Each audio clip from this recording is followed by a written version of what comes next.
much. We're going to speak in English because, of course, we have Christian in our company, so this is going to be in English. Sorry. Sorry, not sorry. Okay. So, hello everyone. Why is the future of work a great unknown? I mean, in the past 2 years, we had all those changes that no one could think about, right? I mean, there were so many companies that for many, many years were resisting in remote working. And in one night, literally, we all realized that this is actually something that not only is feasible, but can also be effective and efficient.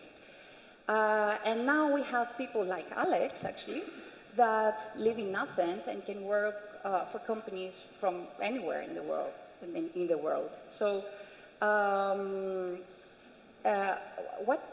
what is going to happen? Did we see already? Is the future of work here, or are we expecting more changes? According to my opinion, at least, we haven't seen yet what is about to happen. And yes, there are many organizations around the world that they are doing many innovative things, like, for example, they ask from their employees to define their compensation and their bonus, or they have no processes or no structure, no hierarchies, or they even have no offices. And this is not going to impact only the business world. There are other professions there that, of course, have already been impacted and will continue to be impacted by AI, for example, like lawyers or doctors. How are these professions going to be, are going to change even more? So these and other thoughts are something that is on top of our agenda as Reborn, because we help companies prepare for those changes.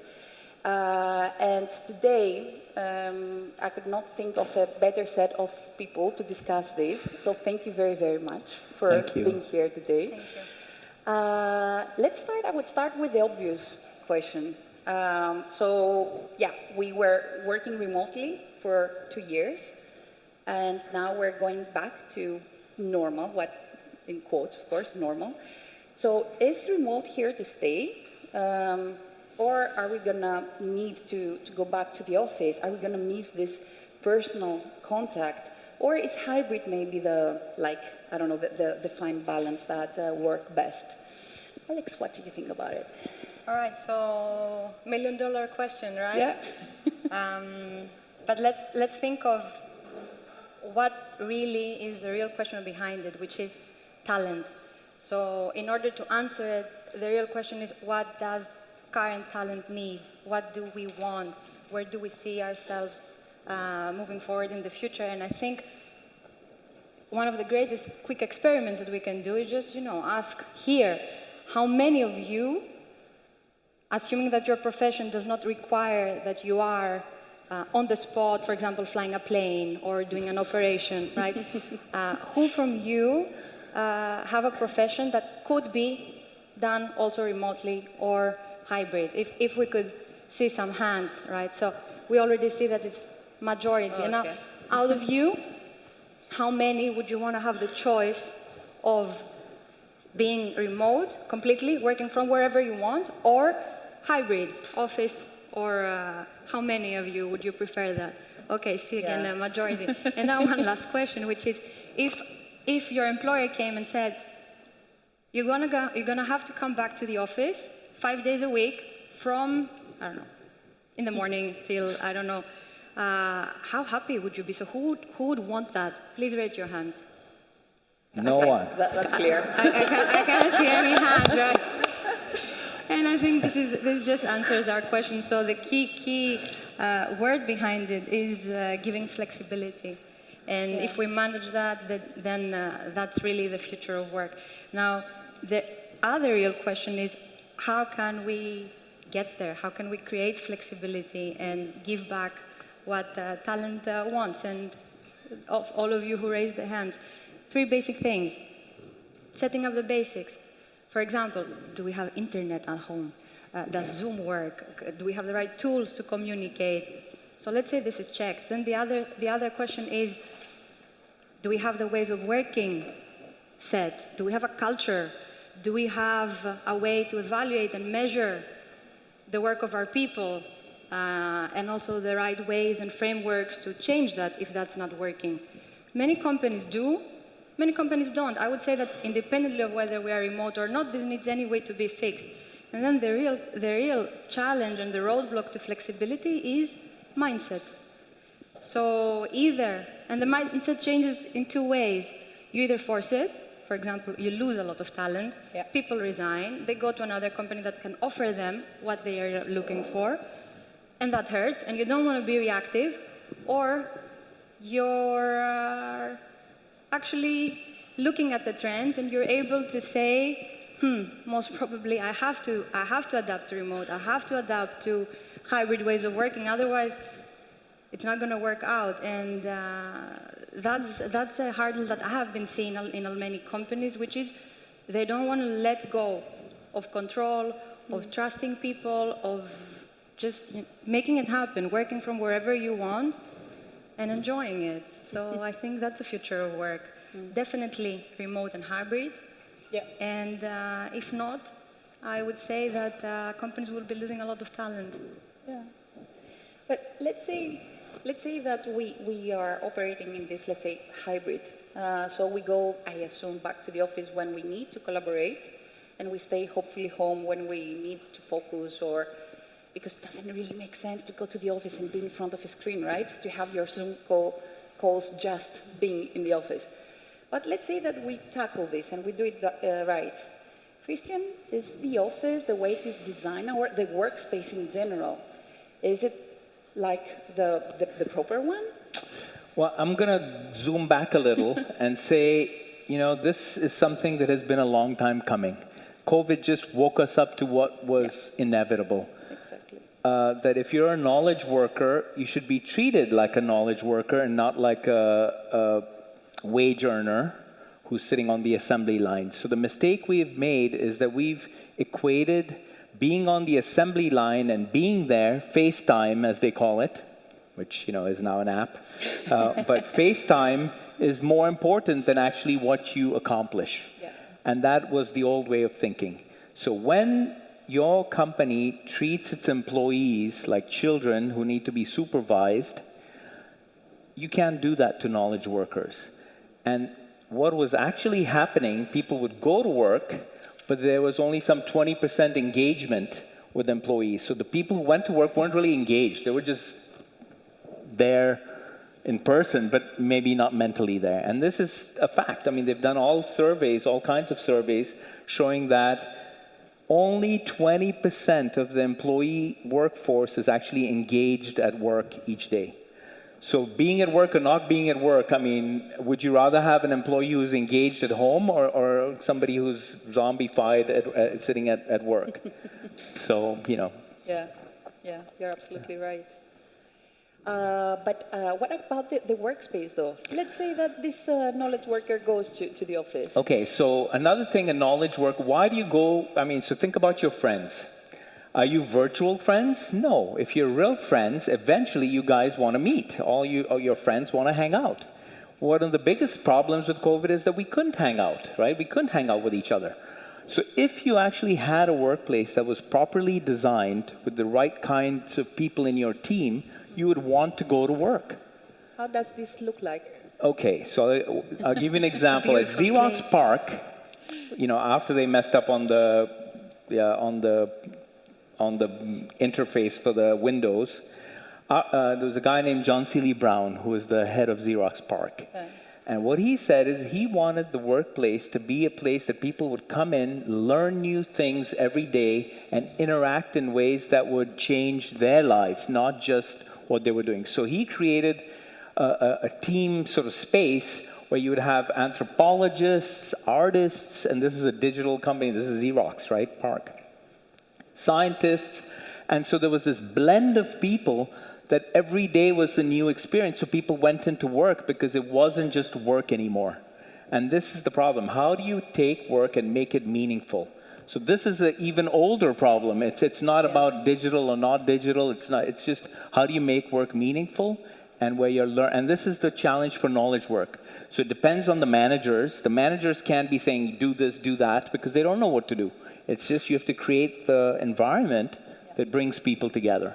So I actually feel like people should go into work, but only if it's worth it. Yeah. And if you have a company that isn't worth going into work for, well, you've lost already. Or if it's only to just, change from the seat at your home to just another one at the office, and then you also have lost the commuting time, right? So it doesn't make any sense. Yeah, absolutely. Yes, Chris? No, nothing. I was going to say something silly, but that's okay. Oh, no, please do. The silly stuff works. Please. Well, I started working virtually in 2004 because it was just about possible with it, even almost with a dial-up. You could just dial in, and so I decided I would force myself to start my business virtually. And most of my clients, I'd never met them at all, and I worked with them for 10 years before I met some of them in person. Wow. And one of them was this John Seeley Brown guy I'm talking about, but I never met him. Until 10 years later, we met, like, hey. And it felt very real, though, It was fine. Yeah. So, if you're actually connected and working on something, it's possible to not be there. Of course it's possible. Yeah. Awesome. And I think we had dinner yesterday, right? We hadn't met before, but the chemistry from the Zoom calls came out, right? It didn't feel like we had never seen each other before. It was just like, okay, let's pick up dinner now. It's fine. Well, with Christian, that's not very difficult. But Yeah, that's true. So, Irini, make learning fun, etc. So I was wondering, what kind of capabilities will we need in the future in order to be able to be successful in this kind of environment? And how can we build them? I mean, is like classroom training still like the first choice or not? Yeah. So let me ask you first. How many of you think that in the job that you have now, or in the job that you might have, if you know what it is, 4 or 5 years from now, how heavy will it be on digital? Like if it's very heavy, just show me a hand. Digital, automation, all those nice things. A lot of you. So I think one of the obvious answers to your question, Kelly, is, digital savviness is a no-brainer, right? And I was like, okay, I'm going to talk about the metaverse. I'm going to be smart, and then I retire and go to the Bahamas. Super. And then I have a 10-year-old who this week had a metaverse event at her school. I was like, okay, I'm in my 40s. She is 10. I'm never going to catch up. Like, there is no way to catch up. And the question is, do we even want to? So I think there's brilliant people thinking about, okay, what is the next design thinking? What's the next agile? What's the next this? What's the next that? And the pace is so fast that I have to question, does it even make sense for us to try to think about what's coming or just wait for it? But wait for it is very passive. Yeah. So I do have a point of view that rather than investing in functional capabilities now and trying to guess, I would rather we invest time, energy, and effort in the one thing that's a constant, which is us. We never change, right? We don't go away. We're not going to become obsolete as individuals. But investing in us means having a great understanding of how do you learn? Are you a social learner? Do you learn by doing? Do you learn by watching Kelly do, which I do a lot, by the way? How do you react to change for real? So I know a lot of us want to project how we react, and we're like, I'm agile, I'm cool. But some of us actually do want to wait to see if X skill makes sense to get on board. And that's okay.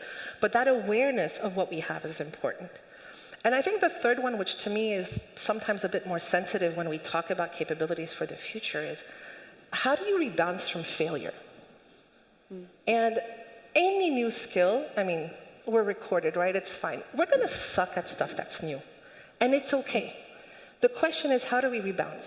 When we get feedback that, you know what, that really wasn't all that good, do we just go away and, get a drink? Or do we look for that 2% of truth in what we heard of like, okay, let me take my time, let me digest, and let me get ready. So that would be my more piece on, let's just focus on us first and get ready on how to get ready for the change versus necessarily trying to figure out what's the next big thing that's coming. Yeah. Does that make any sense to Christine, Alex, you guys? does it? I was thinking while you were talking that in the end of the day, it's absolutely true, right? It's you that you have and you can invest on and build and build. And I was also thinking, looking, for example, at Revolut and other companies as well, that you don't have to have the exact same skills. What you need to have is complementary skills. So somebody maybe much younger is going to be brilliant when it comes to metaverse and understanding it and all that, absolutely. But you, on the other hand, would be brilliant in something else. So you don't want one or two or three. You want the whole thing. And if only we could manage and we understand which are the right ingredients to put into the cake, let's say, of talent. I absolutely agree with the skills behind it. Digital, yes. Change management, yes. learning? Self-awareness, maybe a critical one. Accountability. It keeps being the same throughout time. But Christian, Kelly. I was just thinking, what is an employee? Because an employee today. Yes. Let's Sorry, I'm just doing a hyper jump. Of course. ADD, that's the problem. But, I could never go back to a normal workplace anymore. Yeah. And not that I don't enjoy working in teams or working with a company or working with people, but it seems like I would rather work for 10 different companies and 10 different ideas and 10 different projects than just one job. And so, and again, I know that I'm lucky enough to be able to do that, but the idea here is that maybe the idea of a company and an employee is obsolete. And that maybe employees, if they take back the power that they have because of the talent they have, they can actually work and call the shots for the work they do. Now, this is, of course, harder and harder to do for most people. But I think it's possible to create a world in which you're not working for one company anymore. You're just bringing your talents to a job that needs your talents.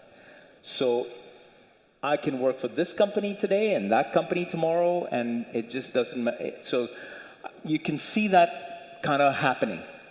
And it's quite already happening with a lot of people, like the AI people who are running the world, the 5 guys who write all the algorithms. They've worked for Google, they've worked for Facebook, they've worked for Apple, they've worked for IBM. They've all worked for all these guys. And it's the same 5 people who are writing these algorithms.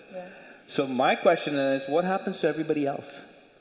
The people who, let's say, make $2 a day, that's classified as poverty. Poverty is if you make more than $2 a day, you're not in poor anymore. I mean, what kind of definition is that, right? It doesn't work. So that's the other problem that I see, is this huge divide that's accelerating as we go into this AI, metaverse, everything else, and leave everybody else behind. And to me, that's the real problem. It's society. I mean, the corporate craziness has created this gap that COVID has accelerated, but the digital acceleration of this gap, that a lot of people are going to get left behind. So you're going to get left behind even if you're smart, because the robots are coming. And my company would rather have a robot than employ me. Or, anyway, you see where I'm going. For the future, But we should come back to that, actually. And the physical world still matters. We need to eat. Yes. And we need to hug.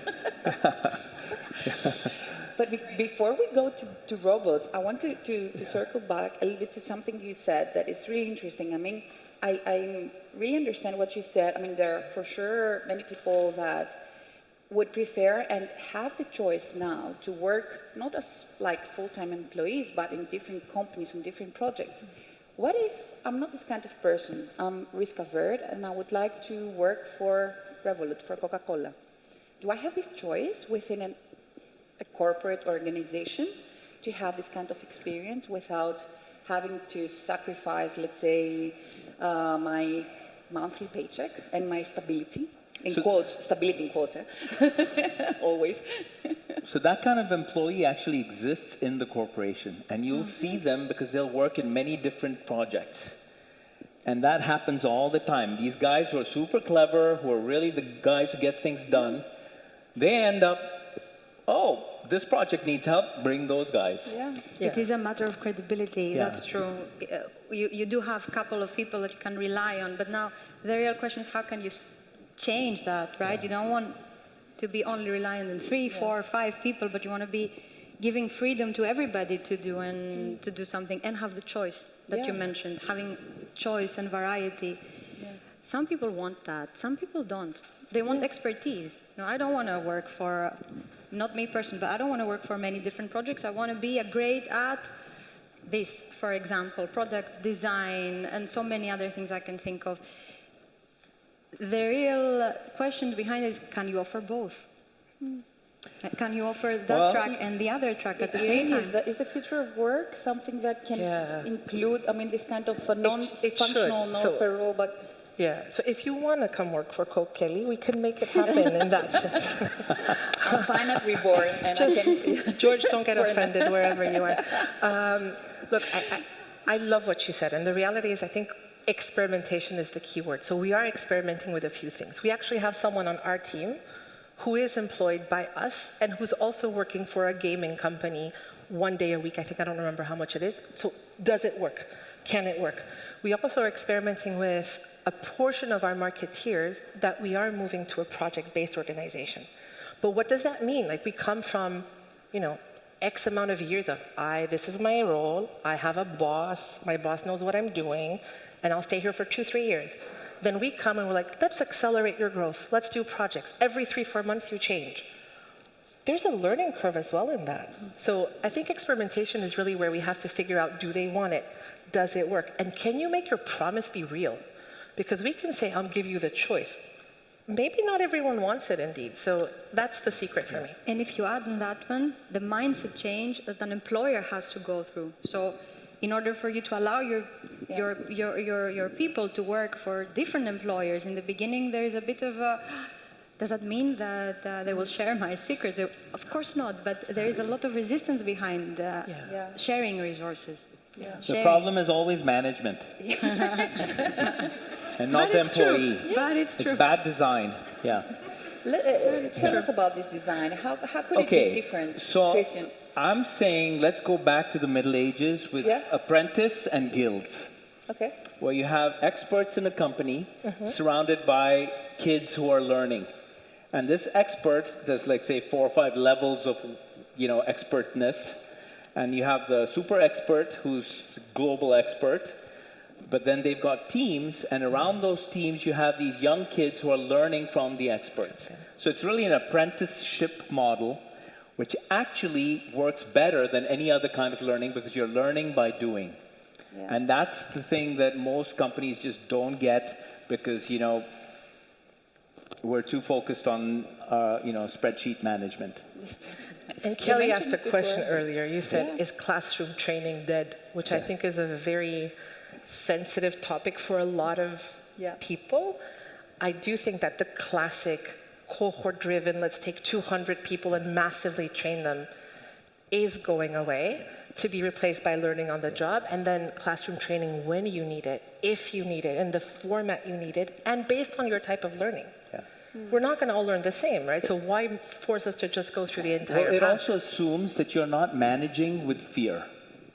So, you know, a lot of companies will manage in a different way. So let's say you have this obsolete management system which manages by fear, that uses a military model. Command and control. Yes. Which is actually the same for the past 100 years. Yes. In fact, the whole problem with corporations, if you think about what is the problem, is they're not democratic.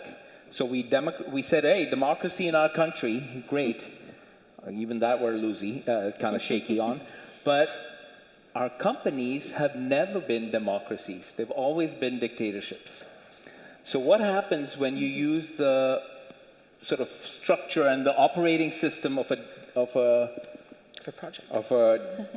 dictatorship with this free-flowing kind of distributed leadership model? They can't actually coexist. Okay. So you've got to find a way to shift. Yeah. And who's going to shift? And it's going to come down to the companies that are able to be more flexible, that are able to be more creative, that are actually innovating in management, innovating even in their... I want to say that a company that's making too much profits, where the CEO is being paid 1,000 times what the average employee is being paid, that's an obsolete company, because that 1,000 times profit, I mean, that's actually a tax. The money that the CEO is taking. It's an unfair tax, and let's replace that CEO with an algorithm. This was the CEO you were referring to. The robots. That's not going to happen. Okay, but yeah. You got some supporters there. Yeah. So what about, you mentioned also before, Christian, and I'm sure everyone has a thought on that, about AI, and is it going to be AI that is going to replace the CEO or not? I'll be quiet for a second. But how is this going to impact at the end our, let's say, next day at work? Metaverse already. Yes, we're already, this is not future, this is already today, and yet, I mean, personally, I feel very, it was when I was 18 that first the internet was launched, and now I feel this kind of, urge to try the new things that are coming with Metaverse, which for many years we were like evolving more steadily, right? So what's coming when it comes to AI? I can give a brief view from what I've already seen happening, right? Today it's AI. Some years ago was, something else. In the future it will be again something else. It's what we really see changing is how will I be relevant moving forward in what I do. AI, in many cases it's complementary, it helps, it speeds up many of the things that we're doing. Does that make people obsolete? Not in all cases, and people, even today, are the single point of reference that are arranging the whole ecosystem around AI still. So it's a huge gap to say it's all going to be AI and people are not going to be part of it, because in a big way we are controlling it still. So we need it. So I don't think that people will ever be extinct. We will just have to adapt and leverage the mechanisms that we have to do something better, to do something improved. And maybe have different type of jobs. You said complementary before, and you're saying this now, and I keep remembering what Dr. Kathatos said before about that everything in the universe is complementary. So yes. Christian? I'm worried about AI. Okay. Yeah. Because I think the people who are making the decisions are not qualified to make the decisions and the results and the outcomes are going to be pretty bad for everybody. Yeah. So, for example, the Pentagon is playing with AI. They want to automate the kill chain where you have autonomous killing. So if you have autonomous killing going on in the battlefield, and the idiots who program this thing are not exactly this, maybe they know how to do their programming, but these are not exactly ethical philosophers. Yeah. I mean, we've basically given away control to the guys who play Dungeons and Dragons in the basement. And that's not exactly the society we want. So I think we have a very, very dangerous time ahead. In the world. And what happens to the people who are going to be replaced by a robot? So I'm calling it machine capitalism. So it's the algorithm that replaces humans. Why? Because you're maximizing shareholder value, you're maximizing profit, and guess what? The human being who works 8 hours a day can be replaced by a robot who works nonstop and doesn't cost as much. So we need to tax the robot and tax the company with the robot. So there's got to be a way to create a revenue stream that funds the employee even if they're not working. Yeah. And how is that going to happen? It's not happening under capitalism the way it is today. It's going to have to be a new kind of ethical thing, which doesn't look like it's happening anytime soon. Yeah. So somebody said, I want to be an optimist. I think the first part of being an optimist is you have to be a realist first. And, I'm an idealist, but I'm also a cynical idealist because we know history. Look what happened to Socrates. I mean, this is the thing. It never changes. The guys who did the Panama Papers, the lady got blown up. Yeah. Am I making this too depressing? No. Yeah. Okay. So what is positive about this? What is this technology doing? Am I talking too much now? Yeah, I probably am. No, I think we need to wrap Time's up. up. Yeah. It's always Yeah. a pleasure to listen to Thank you. Christian. Sorry. So Sorry. maybe No. some. It gets better, guys. It does, and Yeah. it is better. We're It not does. sorry at all. It's just Yeah. that we need to leave the stage for the next guest. So, Irini, final thoughts? Any final thoughts? I do have some positive experiments with AI, just to be fair, on how they can help Of course. us. So I'm going to end with that note that I get it, and there are experiments that we could do that are really very positive and can help to optimize the passion that people have. Risks, but that's what experiments are for, right? We should try at least and see where it goes. Yeah. Final thoughts, Christian? I think people need to say that, we can build our own companies and use technology just the way it is today, but instead of creating private value, we create public value. So the platforms we built are not owned by Silicon Valley, but by us, the people. Open source. So that's where I see the hope. That's nice. Alex? I would say that now more than ever, it's the time to ask ourselves, because time is limited, things are changing very fast. Where do you want to be? And there's no right and wrong answer, or whether you are pro or not in AI, whatever your beliefs are. Where do you want to be? What type of work do you want to have? And you need to shift towards there, because these are big themes. Yes, maybe we are there when they happen, maybe we're not, but now is the only time that you actually have to take a decision about tomorrow. So in order to be relevant, you have to be very honest with what do you want, where do you want to work, how, ways of working, and go for it. Yeah. Grow So- your own food. Another good idea.